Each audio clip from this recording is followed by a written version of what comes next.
defensively. Kaiser urging them to move faster. Working out of the gun. Here's Kaiser.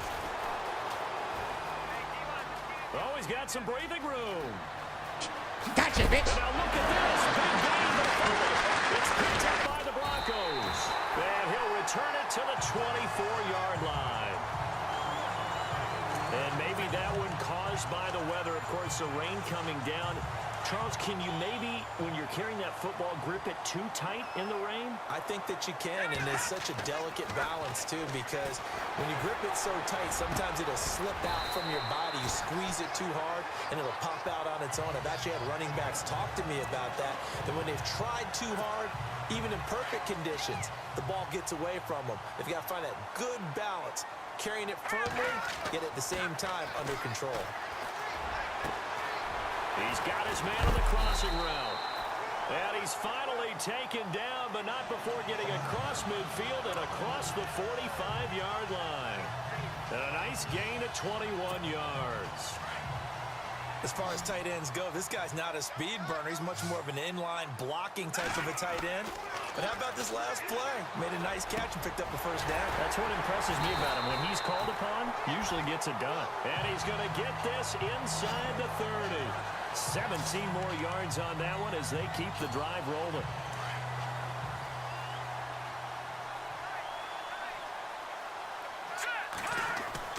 On first down, Simeon. Thomas barreling ahead. That's caught. It's Thomas. And he doesn't quite make it. They do stop him, but he gets it all the way down to the 1. A good pickup there, 26 yards. So we've reached halftime, and hello, I guess Larry's halftime show was buttoned through, and we are moving on and ready to go for the third quarter. That's fielded in the end zone. And he probably should have stayed in the end zone as he'll muster a return up to only the 14-yard line. Well, conventional football, football 101, tells us if you don't get it back to the 20-yard line on a kickoff return, that's a disappointment. But some of these teams, special teams coaches, with approval by the head coach, they give them full authority to go ahead and bring it out and try to be aggressive. Almost what we call the green light, red light there. Green light means go, red light means stop. Looks like he had green on that play. And a scary incompletion, almost picked off. It would have been their first INT of the game. Instead, second down. Oh, man, that was close. The opportunity to change momentum, big play, right in his hands, unable to come down with it. A sigh of relief, no doubt, on offense that fell harmlessly to the ground. It'll be a pickup of 16 and a Bronco first down. And there they went crossing route against the zone defense. What do you think of that?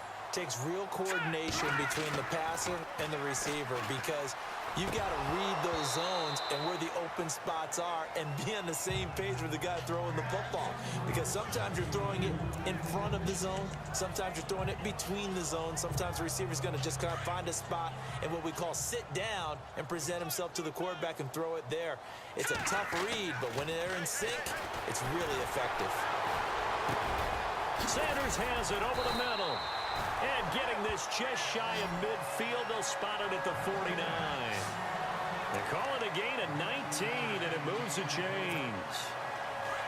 One thing I can say pretty safely, that route is not called if you don't have a guy who can throw the ball and put some mustard on it. Because if you're going to lollipop it in the middle of the field, bad things usually happen. It takes a strong-arm guy who can rifle it in there, and they were able to successfully complete that one.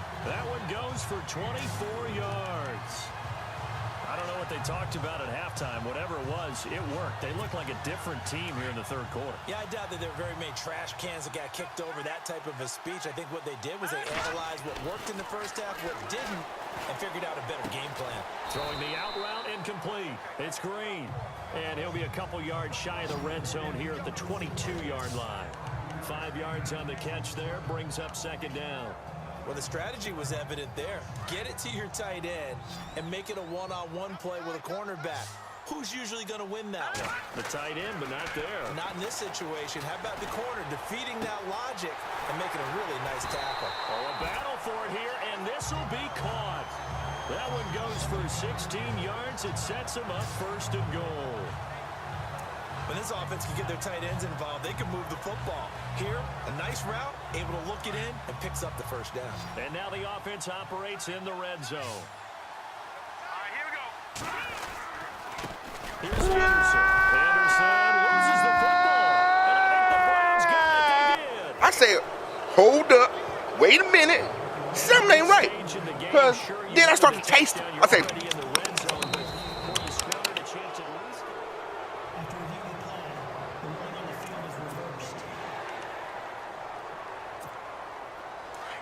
looking to jam the receivers at the line here. Press coverage look defensively. And they'll try to fire up the running game with C.J. Anderson. And he is into the end zone for a Denver touchdown. C.J. Anderson, a 9-yard touchdown run. And the Broncos use the short field to their advantage as they cash in for 6. I know the play ends up in the end zone with one person carrying the ball, but how about that big mass of humanity that guided him to that spot? Yeah, they got there, but I love the dive. Always a fan of the dive. Now McManus on to kick this one off. This fielded at the 2. And he'll get it up to about the 26-yard line, just across the 25. Now we take a glance at the offense as they work their way back out for their first possession of the second half. They're down here, but very much in this game. What's the tonality of a coach's talk when a Kaiser hit and he lost the football? boy, if you don't... Loose football. Coleman lost it. And fortunately, he's able to reel it back in, but it's going to go down as a big loss here on the play. Call it luck or skill, whatever the case is, they're feeling good about just keeping the football there. Yeah, the biggest thing that they're calling it now, our ball. I mean, they don't care if it was luck or skill. Boy, the panic that jumps up in your chest when that ball's on the ground, whether you get it or your teammate gets it, just as long as you retain possession, that's all you're looking for.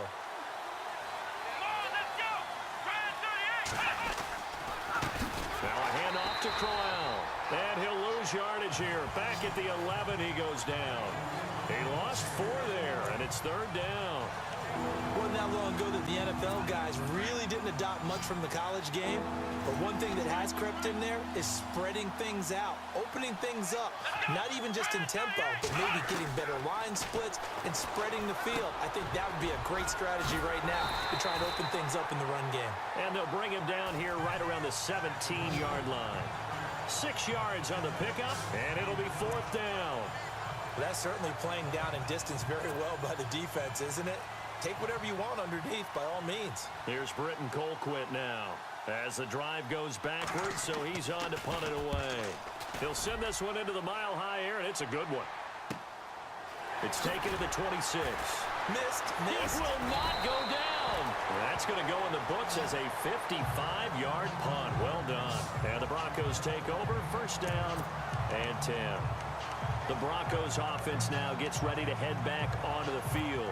And they're hoping to redo their efforts in the last drive when they got into the end zone. And just think of what it's like now on the sideline, because when you score a touchdown, you have to go over and look at the tablet and see what you did on the last drive. When you scored points, it's a whole lot better view than when you're trying to figure out how to fix things there. And he'll be out of bounds up past the 45. That one going for a gain of 11 and a Bronco 1st down. And certainly a valuable tool to have in your kit, Emmanuel Sanders, and he's shown us quite a bit in this one. And that's why they wanted to use him immediately. You know they come out of the locker room saying, let's get the ball to him, get our offense jump-started, and in this case, it's worked throughout. It's caught inside the 25. And he'll get this one down near the 20-yard line. A gain of 32 that time. A great job pulling that one in from a guy, as we know, who can really blaze. He's got a lot of speed. And that speed can work for him so many different ways. Sometimes he just takes off and goes and just runs. Welcome back now to Denver. It's Bronco football, and they also have the lead here as we get set for the 4th. Simeon on 1st down. Oh, incomplete. A turnover would have really helped there. Almost intercepted. Instead, it's just 2nd down. I think he's taking an awful chance with the football right there. You've got to lead, you've got to protect it, and he's taking chances putting it out there in a little bit of jeopardy. Especially in a spot like this, fourth quarter. Got his man, it's Thomas. Touchdown, Denver. Demaryius Thomas, a 22-yard touchdown grab. And the Broncos will extend their lead. And it was a tight window. He knew he had to rocket that thing in there. He got it done. And when you're able to complete one like that, your confidence has to just go sky high. You just mentioned it. Tight window, zings it in there despite excellent coverage. Result, touchdown. Now McManus on to kick this one off. And the mile-high air in full effect as that's out of the back of the end zone for a touchback. And now Cleveland geared up to take the field. These guys had to punt last time. It has not been a very fruitful game offensively thus far. They haven't even made a trip to the red zone. And I know that everyone's going crazy on that sideline because that drives you berserk to come off the field, not really move the ball well. As you said, not even get to the red zone, let alone, not even put points on the board. They've got to just take a deep breath, relax, try to figure out what is working, and call more of that. Just what the Browns needed there. Good for a gain of 17. At this stage, this drive's got to be touchdown or bust because you need two of them. And if I'm the offensive play caller, I'm not just looking at my dagger plays downfield. I'm looking at some of my specials, something that can fool them and give you a big play now. With a sense of urgency. No doubt. He's got a man. It's Corey Coleman. And taking it across midfield and just shy of the 40. The Browns passing game finding its stride. They've got another first down. Now, correct me if I'm wrong. You're down 2 scores. I don't think you need to rush just yet, but you can't take your time either. Yeah, even if you don't want to commit to full 2-minute offense, you have to up the tempo, up the urgency. Maybe you're starting to call 2 plays in a huddle each time you snap the ball. And this is going to be caught along the sideline. Nicely done, but right at the line of scrimmage. Just a yard on the catch there. It'll be 2nd and 9. One thing I think that's safe to say defensively, the tackling's been really good. And because of that, it's been very, very hard for them to move the ball because you're not getting the benefits of run after catch. They're tackling them almost on the spot. That means you have to run extra plays, harder to move it. Again, it's Kaiser. Over the middle, complete. It's Gordon. And he's going to get it down to the 33-yard line here. The reception good for 7. It's 3rd down. You got the big lead defensively. Willing to give them that underneath stuff, right? And this is why you work on your tackling. Tackle them after the catch, inbounds, keep the clock running. Just go ahead and bleed the game out that way. Throw left side complete. That's Gordon. Call it a gain of 7, and it gets him a new set of downs. In a 2-score game, obviously, every play, every 3rd down, like we saw there, magnified, big pickup. It was a huge pickup. What they really want, though, is to not even get the 3rd down. They've got to maximize time and somebody! Oh! He needs some milk! And they do stop him, but he takes it all the way to the 2. That one goes for 24 yards.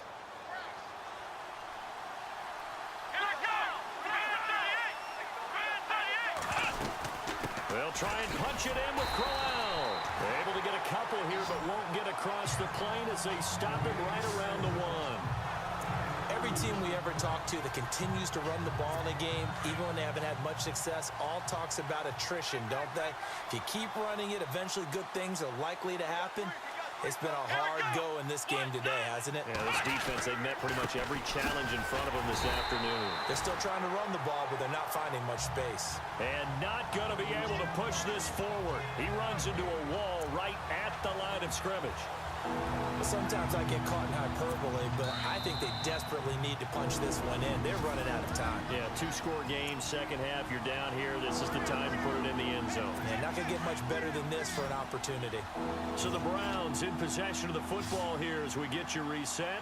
They face a 3rd down now as they try to find a late score.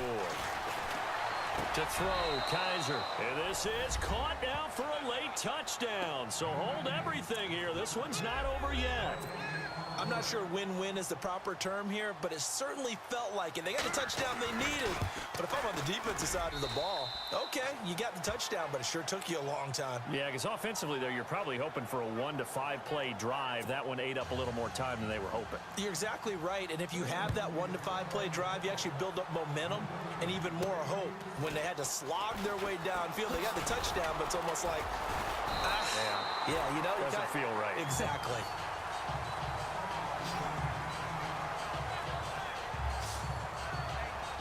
And coming out now, the Broncos. And they had to wait a long time to get the football back. Probably not what you were hoping for when you got an offense that's humming. Agreed. What you were looking for is the defense get the ball back pretty quickly, right? Hoping for a 3 and out. So that didn't happen. You can't yell at your D for that. They've got to take... He's got a man complete. And he'll be taken down, but not before he gets into enemy territory. And now a timeout called defensively by the Browns. And they'll be disappointed to have to burn one there after giving up the first down. Simeon now to throw. Oh, he's able to outmuscle him here as he pulls it in. And now the Browns are going to take another timeout. That'll be their second, so one more chance to stop the clock here. And we'll be back. Let's go. Simeon. Got his man complete over the middle. That's Sanders. Now the defense will burn their third and final timeout. And as the two teams talk it over on their respective sidelines, we take a break. And the next snap coming inside the red zone here. Simeon now to throw. That's a strong. And he can't get a throw off. He's taken down. What a huge play at this point in the game. Jamie Collins coming on the blitz. He gets him for a loss of 7. Exactly what they were looking for. They've been giving up yardage. They've been letting them drive right downfield, but they got a sack right there. How about that for a little bit of revenge? Green's got it over the middle. And he'll go down here at the 12-yard line. The reception good for 7. It's third down. Not a big window to throw. Coverage wasn't too bad there. Yeah, they had him under wraps pretty well, but somehow able to muscle his way open and catch the ball. Third down now following the completed pass. Now Simeon. Able to fight through one tackle. Oh, a scrap for the football, and he's going to come down with it. And he's able to work it here to the 8-yard line. They stop him for only 3 that time, and that'll bring up fourth down. Excellent job there defensively. Gave up the underneath to the tight end on third down, and they made sure that they did their job. Got him on the ground and prevented him picking up a first down. They pass up the 3, fake it. It doesn't work. I remember being taught that cliches have become so for a reason. A lot of times they're true, right? That's how they used to tell us about letting sleeping dogs lie. But this one wasn't sleeping, maybe it was just slumbering a little bit. But taking that gamble there, you've got... Kaiser hit, and he lost the football. The Broncos say they have it. They do. All these years we've been watching the game, I start to get the sense that whenever it rains out, those guys who have to touch the ball and carry it, they're extremely resentful about that weather. Yeah, I'm just happy I'm not resentful that we have a roof over our heads. I know that much. Yeah, maybe we won't fumble our play sheets here as we just saw the fumble happen on the field. And the connection not there. Incomplete. Just 14 seconds down to the final couple of plays here. Those throwing windows get a lot tighter near the end zone, don't they? And here's the thing. You already probably have 3 points in your hip pocket. You force a throw here and give up an interception, you come away with nothing. Especially tough in the middle third of the field where he threw that one. And he's going to be brought down just shy of the 5 at the 6. And a timeout comes in. The whistles blow with 3 seconds remaining. Everyone's got to be able to catch the football. Doesn't matter what position you play, but if you're on offense, be aware a ball may come your way. This offense so far on third down, just 1 for 3 thus far. They're looking at a 3rd and goal here. Now it's Simeon. And this will be caught. Well, forget taking the knee. Some late gamesmanship here as they throw for a late touchdown. I know Paul Revere talked about by land or by sea, right? You know, 1 by land, 2 by sea. He didn't mention air. Because right now, we're seeing a big-time performance, aren't we? That's 2 touchdowns so far in this game. Where'd you pull that one from? And, you know, every now and then I actually listened in history class. And you're just a scholar all the way around. You're reading all the time. I like that you fit that into the broadcast. You know, I just grab a nugget when I can. And he's able to put it through. Well, Charles, the forecast called for rain throughout the entire game,